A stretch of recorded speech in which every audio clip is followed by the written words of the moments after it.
Hello friends, wish you very happy Navratri to all of you. Navratri की हार्दिक शुभकामनाएं आप सभी को। मैं प्रिया स्वागत करती हूं आपके अपने चैनल सिंपल इंडियन कुकिंग में। तो इस नवरात्रि के शुभ अवसर पर मैं आप सबको सिखाने वाली हूं साबूदाना की खीर की रेसिपी, जिसे मैंने परफेक्ट वे में बनाना सिखाया है। तो वीडियो पे बने रहिए और सीखिए कि कैसे मैंने परफेक्ट वे में साबूदाना की खीर की रेसिपी बनाई है। और अगर आपको वीडियो पसंद आती है तो वीडियो के नीचे दिए गए लाइक बटन को प्रेस करें। और अगर आप हमारे चैनल पे नए हो तो और हमारे चैनल के सारे वीडियो, सारे रेसिपीज़ आप ट्राई कर रहे हो, देख रहे हो, और अगर आपको पसंद आ रहे हैं हमारे सारे रेसिपीज़, तो हमारे चैनल को सब्सक्राइब ज़रूर करें। और अगर हमारे चैनल के रेसिपीज़ आपको नहीं पसंद आ रहे हैं तो अनसब्सक्राइब भी कर सकते हो। तो चलिए साबूदाना की खीर की रेसिपी बनाना शुरू करते हैं। मेरे बताए गए परफेक्ट नाप से अगर आप इस खीर को बनाते हो ना, तो देखना बहुत ही गाढ़ापन लिए हुए बहुत ही टेस्टी खीर बनेगी, बनकर तैयार होगी, और जिसे आप 4 से 5 दिन तक भी फ्रिज में रख के आराम से आप खा सकते हो, और बहुत ही यम्मी यम्मी टेस्ट होगा। ठीक है, तो साबूदाना की खीर बनाने के लिए यहाँ सबसे पहले हम हाफ कप साबूदाना ले रहे हैं। ठीक है, जिसे हम पानी डाल के अच्छे से पहले धो लेंगे। तो यहाँ हम अच्छे से धो रहे हैं, देखिए यहाँ पे हम अच्छे से धो लेंगे, और जो भी इसकी पानी है उसे हम निकाल के फिर उसमें हम 2 कप पानी डाल के इसे हम 1 घंटे के लिए भीगने के लिए छोड़ देंगे। ठीक है, यहाँ पे हम भीगने के लिए छोड़ दे रहे हैं। और यहाँ देखिए 1 घंटा हो चुका है। तो यहाँ हम इसमें देखिए हमारी साबूदाना बिल्कुल अच्छे से फूल चुकी है। तो अब इसमें जो भी पानी है उसे हम निकाल के इसे रेडी कर दिए हैं हमारा खीर बनाने के लिए। ठीक है, तो अब नेक्स्ट हम यहाँ पे ले रहे हैं 2 टेबलस्पून घी ले रहे हैं यहाँ पे, जिसमें हम ड्राई फ्रूट्स को फ्राई करेंगे। तो यहाँ हमने लिया है काजू 1 टेबलस्पून, इसे हम थोड़ा सा चला के फिर नेक्स्ट हम ले रहे हैं यहाँ पे कटा हुआ सूखा नारियल, जो हमने उसे भी 1 टेबलस्पून लिया है, और इसे भी ज़रा सा चला के फिर हाफ टेबलस्पून किशमिश लिया है। ठीक है, अब इसे अच्छे से सबको मिला के अच्छे से भून लेंगे जब तक गोल्डन ब्राउन ना हो जाए। देखिए यहाँ पर हमारी ड्राई फ्रूट्स अच्छे से भून चुकी है। तो इसे हम अलग से एक प्लेट में निकाल के उसे हम अलग से रख देंगे, साइड में रख देंगे, जिससे जब हमें इसकी ज़रूरत पड़ेगी तब हम इसे यूज करेंगे। ठीक है, तो यहाँ पे हम अच्छे से फ्राई होने के बाद देखिए यहाँ पे हम निकाल के हम इसे अलग रख देंगे। ठीक है, तो अब हम वही जिसमें हमने ड्राई फ्रूट्स फ्राई किया था उसी कढ़ाई में हम 2 कप्स पानी ले रहे हैं। ठीक है, तो यहाँ हम 2 कप्स पानी ले रहे हैं और उसे उबलने के लिए छोड़ देंगे। तो अब इसमें जब बॉइलिंग पानी जब हो जाएगी, देखिए यहाँ बॉयल हो गई है पानी।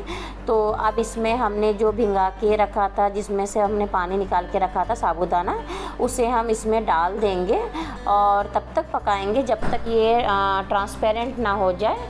ठीक है, तो यहाँ पे देखिए हम साबूदाना अच्छे से डाल दे रहे हैं, और डालने के बाद हम इसे मिलाते रहेंगे बीच बीच में, ताकि ये मीडियम फ्लेम में ही हम पूरी जो भी प्रोसेस है सब कुछ कंप्लीट करेंगे, क्योंकि ताकि नीचे में तले में ना चिपक जाए। तो यहाँ हम 10 से 15 मिनट तक इसे कुक करेंगे। तो और बीच बीच में चलाते रहेंगे, और जब तक ये ट्रांसपेरेंट ना हो जाए तब तक हम इसे पकाएंगे। तो देखिए हम बीच बीच में हम यहाँ चला रहे हैं। तो अब इसे धीमी आंच में ही जो भी प्रोसेस है उसे हम कंप्लीट करेंगे। तो यहाँ पे अच्छे से पक रही है। तो देखिए यहाँ ट्रांसपेरेंट हो चुकी है हमारी साबूदाना। तो जब हमारी साबूदाना अच्छे से पक चुकी है तो नेक्स्ट हम इसमें 2 कप्स दूध डालेंगे। यहाँ पे हम दूध उबाल के जो ठंडा किया हुआ दूध होता है ना, उसे हमने यूज किया है। तो यहाँ देखिए 2 कप्स हम दूध डाल चुके हैं। तो अब इसे उबालेंगे। ठीक है, तो अब इसे पहले तो हम अच्छे से मिलाएंगे, बीच बीच में हमें मिलाते रहना पड़ेगा ताकि तले में ना चिपके, और उसके बाद इसे हम उबालेंगे। तो अब नेक्स्ट हम इसमें यूज कर रहे हैं, इसमें डालेंगे केसर का दूध, जिससे इसकी कलर बहुत अच्छी आ जाए। ठीक है, ये ऑप्शनल है, आप अगर यूज करना चाहो तो कर सकते हो, नहीं तो स्किप भी कर सकते हो।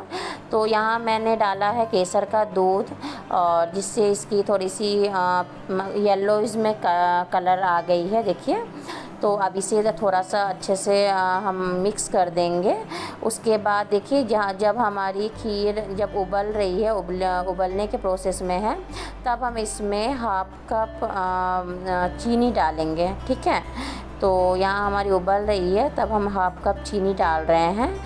तो देखिए यहाँ पे हम चीनी डाल रहे हैं और इसे तब तक इसे पकाएंगे जब तक चीनी अच्छी से मेल्ट ना हो जाए। ठीक है, तो इसे चीनी को मेल्ट होने में, चीनी को पिघलने में कम से कम 5 मिनट लगता है। तो इसे हम 5 मिनट तक ही पकाएंगे, ज़्यादा पकाने की ज़रूरत नहीं पड़ेगी। और उसी बीच हम इलायची का पाउडर 1 टीस्पून डाल देंगे। और नेक्स्ट हम डालेंगे इसमें जो हमने भून के रखी थी ना ड्राई फ्रूट्स, उसे भी हम डाल देंगे और उसे अच्छे से मिक्स करके उसे हम थोड़ा सा उबाल लेंगे। मैंने कहा था ना चीनी को मेल्ट होने में जितना टाइम लगेगा बस उतना ही उबालना है, तो कम से कम 5 मिनट हम उबाल लेंगे। तो देखिए इसकी थिकनेस आ गई है, थोड़ी गाढ़ापन हो चुकी है। बस उसके बाद गैस ऑफ कर देंगे। बस हमारी साबूदाने की खीर बिल्कुल रेडी है सर्व के लिए। तो यहाँ हम जो कंसिस्टेंसी रखे हैं वही कंसिस्टेंसी ही रखेंगे, क्योंकि और भी ज़्यादा हम गाढ़ा कर देंगे तो ये ठंडा होने के बाद और भी ज़्यादा गाढ़ा हो जाएगा। तो इसे हम थोड़ी सी फ्लोइंग कंसिस्टेंसी में ही रखेंगे। और यहाँ हमने चीनी का यूज किया है, अगर आप चाहो तो गुड़ का भी यूज कर सकते हो।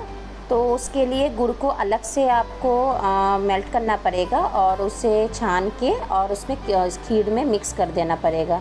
तो इस प्रोसेस से आप गुड़ से भी आप बना सकते हो। तो उम्मीद करती हूँ आपको हमारी आज की रेसिपी पसंद आई होगी। तो मिलते हैं नेक्स्ट वीडियो में, तब तक के लिए टाटा बाय बाय।